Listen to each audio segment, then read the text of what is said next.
നമ്മുടെ കർത്താവായ യേശു ക്രിസ്തുവിൻ്റെ കൃപയും സമാധാനവും അനുഗ്രഹങ്ങളും നമ്മളെല്ലാവരോടും കൂടെ ഇരിക്കുമാറാകട്ടെ. ഈ പ്രഭാതത്തിൽ എല്ലാവർക്കും എൻ്റെ സ്നേഹ വന്ദനം. നാം ഇന്ന് ഒരു നോയമ്പ് നാളുകളിൽ യാത്ര ചെയ്തുകൊണ്ടിരിക്കുകയാണല്ലോ. ഏവർക്കും പ്രത്യാശയേകുന്ന ഒരു ഈസ്റ്റർ ദിനത്തിലേക്കാണ് ഈ നോയമ്പ് നാളുകളിലുള്ള യാത്ര. ജീവിതം തന്നെ ഒരു യാത്രയാണ്. ഈ നോയമ്പ് നാളുടെ പ്രത്യേകത എന്ന് പറയുമ്പോൾ പാപത്തിൽ നിന്നും ഇരുളിൻ്റെ പ്രവൃത്തികളിൽ നിന്നുമൊക്കെ പശ്ചാത്താപത്തോടും വിശുദ്ധിയോടും കൂടെ ദൈവത്തിലേക്ക് തിരിയുന്ന കാലമാണല്ലോ. ഇതൊരു ഇരുട്ടിൽ നിന്നും വെളിച്ചത്തിലേക്കുള്ള യാത്രയും പ്രത്യാശയറ്റിടത്തിൽ നിന്ന് പ്രത്യാശയിലേക്കുള്ള ഒരു യാത്രയുമാണല്ലോ. ഈ യാത്രയ്ക്ക് നമ്മെ ബലപ്പെടുത്തുന്നത് ദൈവത്തിൻ്റെ തിരുവചനമാണ്. സങ്കീർത്തനം 119:105 ഇപ്രകാരം നമ്മെ പഠിപ്പിക്കുന്നു: നിന്റെ വചനം എൻ്റെ കാലിന് ദീപവും എൻ്റെ പാതയ്ക്ക് പ്രകാശവും ആകുന്നു. തിരുവചനത്തിൽ കൂടെയുള്ള ഈ നോമ്പ് കാല യാത്ര ദൈവം നമുക്ക് അനുഗ്രഹമാക്കി തരട്ടെ. സങ്കീർത്തനക്കാരൻ്റെ ചിന്തയിൽ താൻ ഒരു ആത്മീക യാത്രയിലായിരിക്കുന്നു എന്നാണ് അഭിപ്രായപ്പെടുന്നത്. അതുകൊണ്ട് ദൈവത്തിൻ്റെ തിരുവചനം എൻ്റെ കാലിന് ദീപവും പാതയ്ക്ക് പ്രകാശവും ആകുന്നു. രണ്ട് വിധത്തിലാണ് ഈ ലൈറ്റ്, ഈ പ്രകാശത്തെ ദാവീദ് രാജാവ് ഇവിടെ വരച്ച് കാണിക്കുന്നത്. ഒന്ന്, എൻ്റെ കാലിന് ദീപം. ദീപം എന്ന് ഉദ്ദേശിക്കുന്നത് ആ കാലഘട്ടത്തിലുള്ള ഒരു എണ്ണ വിളക്കിനെയാണ് ഉദ്ദേശിക്കുന്നത്. ഒരു പക്ഷേ നമ്മുടെയൊക്കെ കാലഘട്ടത്തിൽ, ഒരു മുൻകാലത്തിൽ നമ്മൾ ഉപയോഗിച്ചിരുന്ന ഒരു റാന്തൽ ലൈറ്റിനെ നമുക്ക് ഇതിനോട് കാണാൻ കഴിയും. റാന്തൽ ലൈറ്റിന് കുറച്ചു ദൂരം മാത്രമേ പ്രകാശം കൊടുക്കുവാൻ കഴിയുകയുള്ളൂ. ദാവീദ് പറയുന്നത് എൻ്റെ കാലിന് ദീപം എന്നാണ്. ഒരു ചെറിയ അളവിലുള്ള വെളിച്ചം നൽകുന്നു.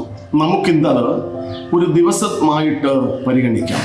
ഒരു ദിവസത്തെ പ്രകാശം. ആ ഒരു ദിവസത്തെ പ്രകാശം ഈ വചനമാകുന്ന വെളിച്ചത്തിൽ നമുക്ക് ലഭിക്കുമ്പോൾ ആ ഒരു ദിവസത്തെ ഏറ്റവും ഭംഗിയായി ചെയ്യുവാൻ നമുക്ക് കഴിയണം. വെളിച്ചം ദൈവം തന്ന ഏറ്റവും വലിയ അനുഗ്രഹമാണ്. ഇരുളായിരിക്കുന്നിടത്ത് നിന്ന് ദൈവം വെളിച്ചം ഉണ്ടാകട്ടെ എന്ന് പറഞ്ഞു. വെളിച്ചം നല്ലതെന്ന് ദൈവം കണ്ടു. അതുകൊണ്ട് ആ വെളിച്ചം നമുക്ക് ഇരുളിൻ്റെയും തെറ്റിൻ്റെയും മറ്റുള്ള എല്ലാ തെറ്റായ പ്രവൃത്തികളിൽ നിന്നും ഒക്കെ നമ്മെ വിടുവിക്കുന്നത് വെളിച്ചമാണ്. നമ്മൾ ഓരോ പ്രവൃത്തിയും ഓരോ ദിവസവും അറിഞ്ഞ് ചെയ്യണം. അറിയാതെ ചെയ്യുവാൻ പാടില്ല. അതിനാണ് വെളിച്ചം. ഇരുട്ടിലാകുമ്പോൾ നമ്മൾ എന്ത് ചെയ്യുന്നുവെന്ന് അറിഞ്ഞുകൂടാ, എവിടേക്ക് പോകുന്നുവെന്ന് അറിഞ്ഞുകൂടാ. അതുകൊണ്ട് നമ്മുടെ ഓരോരുത്തരുടെയും പ്രവൃത്തികൾ ഒരു ദിവസം ഭംഗിയായി ചെയ്യുമ്പോൾ അത് ദൈവത്തിൻ്റെ പ്രസാദമാകും.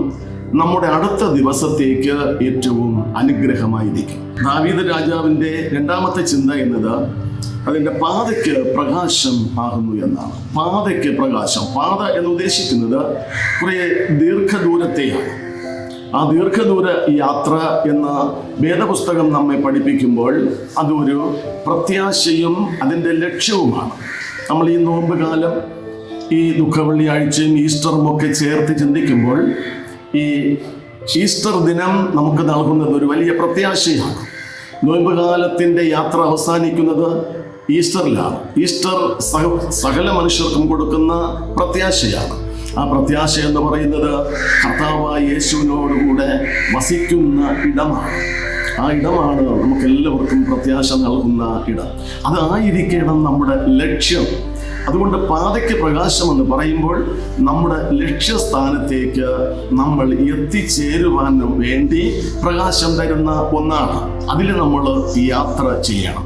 ഈ നോയമ്പ് നാളുകളിൽ നമ്മുടെ ചിന്തകളെ ക്രമീകരിക്കുവാൻ, നമ്മുടെ വാക്കുകളെ ക്രമീകരിക്കുവാൻ, യാത്രകളെ ക്രമീകരിക്കുവാൻ, ബന്ധങ്ങളെ ഉറപ്പിക്കുവാൻ, എല്ലാവരോടും സ്നേഹമായി ഇരിക്കുവാൻ, കർത്താവിനോട് ഏറ്റവും അടുത്തു വന്ന് ദൈവവചനം കേട്ട് ദൈവവചനം വായിച്ച് അതിനെ ഉൾക്കൊണ്ട് അംഗീകരിച്ച് അതിലൂടെ മുന്നോട്ട് പോകുവാനും, നമുക്കെല്ലാവരും പ്രതീക്ഷിക്കുന്ന ആ ലക്ഷ്യസ്ഥാനത്ത് നമ്മളെല്ലാവരും എത്തിച്ചേരുവാനും ഈ നോയമ്പ് നാളുകളിലെ ധ്യാനവും ഇതിലെ പ്രവർത്തനങ്ങളും നമ്മെ ഏറ്റവും അധികമായി അനുഗ്രഹിക്കട്ടെ എന്ന് പ്രാർത്ഥിക്കുന്നു.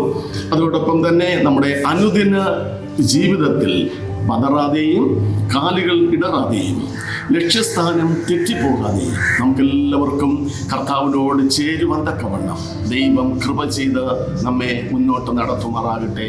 ആമേൻ. ഏവർക്കും ഒരിക്കൽ കൂടെ കർത്താവായ യേശുവിൻ്റെ നാമത്തിലുള്ള സ്നേഹവന്ദനം.